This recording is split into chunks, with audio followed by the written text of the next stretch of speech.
A Study in Scarlet, Part 2. Chapter 3.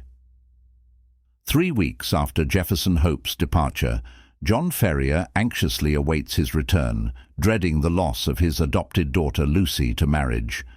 Though conflicted about Mormon beliefs, Ferrier has resolved never to allow Lucy to marry a Mormon, viewing such unions as shameful. However, he dares not voice this heretical view aloud, knowing the grave dangers of opposing the Church's will. The narrator describes the omnipotent and mysterious power the Mormon Church wields over its followers, employing secret groups like the Danites or Avenging Angels to violently punish dissenters and troublemakers. No one dares speak out against the Church for fear of swift retribution from this invisible force. Rumors circulate of murdered immigrants, kidnapped women forced into polygamous marriages, and roving bands of masked vigilantes terrorizing the countryside, intensifying the atmosphere of dread and paranoia. One morning, Ferrier is visited by Brigham Young himself. The Mormon leader reminds Ferrier of all the Church has done for him, rescuing him and Lucy from the desert, sharing food and land, and allowing him to prosper under their protection. In return, Young says, Ferrier promised to embrace Mormonism fully, including plural marriage.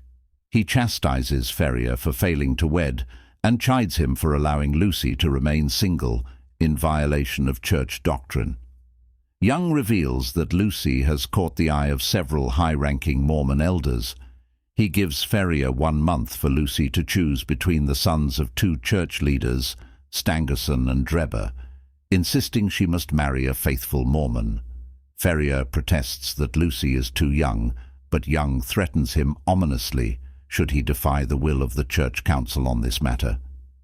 After Young departs, Lucy emerges, having overheard the conversation.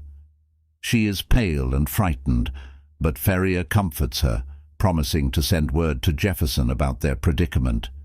He believes Jefferson will swiftly return for Lucy once he hears the news. Lucy fears for her father's safety, knowing how the Church deals with those who oppose them. Ferrier reassures her, vowing to flee Utah with her if necessary before submitting to the Church's demands. He says he will defend his land with force if the Church tries to take it. Despite his bold words, that night, Ferrier takes the precaution of thoroughly locking up the house and loading his old shotgun before bed, betraying his underlying anxiety about the threats facing his family. The tense situation builds a sense of foreboding and urgency as the story progresses. This chapter deepens the reader's understanding of the social and political power dynamics within the insular Mormon community that will influence Jefferson and Lucy's love story. The strict religious authoritarianism and practice of polygamy create complications for the young couple and raise questions about how they can overcome these daunting obstacles.